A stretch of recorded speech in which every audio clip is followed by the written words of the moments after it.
Well, I don't remember the exact date, but I guess it must have been, I don't know, July or August? Anyway, I suppose it must have been his first day at senior school. I was on the 423 when this young lad gets on. He takes out a book and places his school bag on the rack above his seat.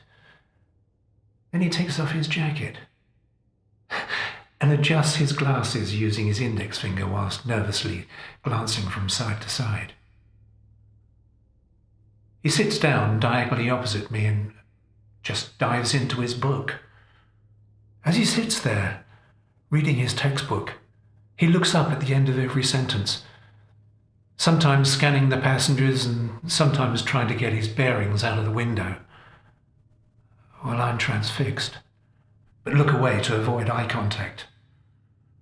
Then at one point he catches my gaze and I feel this surge of embarrassment. But in that split second,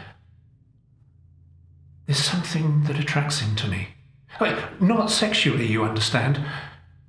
I just get this dull feeling that this child is familiar.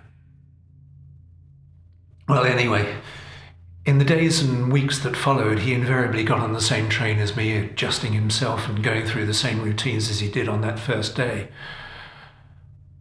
By chance, one day he sat down directly opposite me and I drew him into conversation about the book he was reading. He politely responded exactly as I would have done at his age. Every day following that, I made a point of ensuring that I sat in the same carriage as him and gradually befriended this timid being.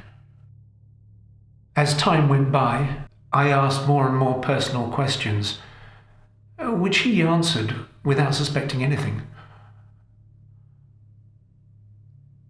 On occasions, we would walk out of the station together, engaged in idle chit-chat, until I had to veer off to do shopping or to zigzag my way home.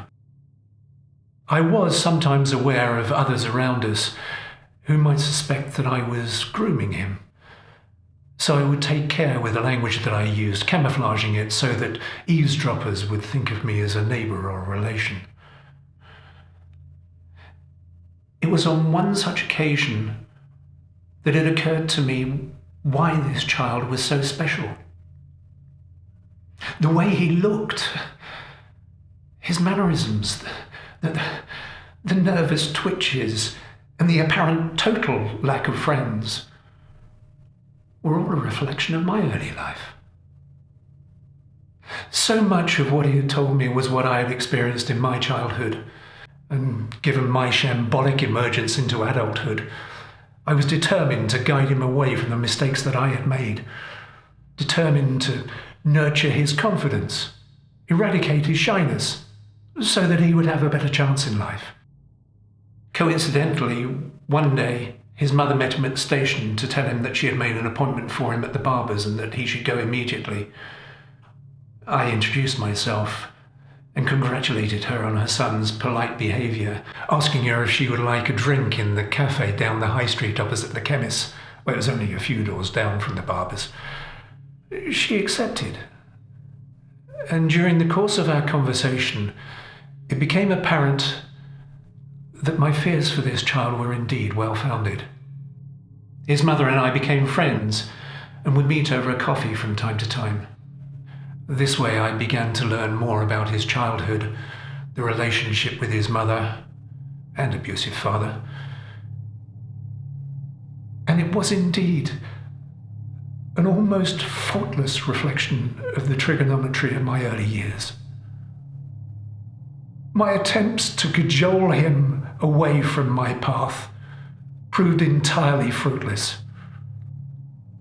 Every day I watched him stumble and fall, pick himself up, brush himself down, knowing that he would continue a monotonous, ineffectual, inept, and pointless existence. Perhaps others would follow, down the generations. Well, there was only one solution.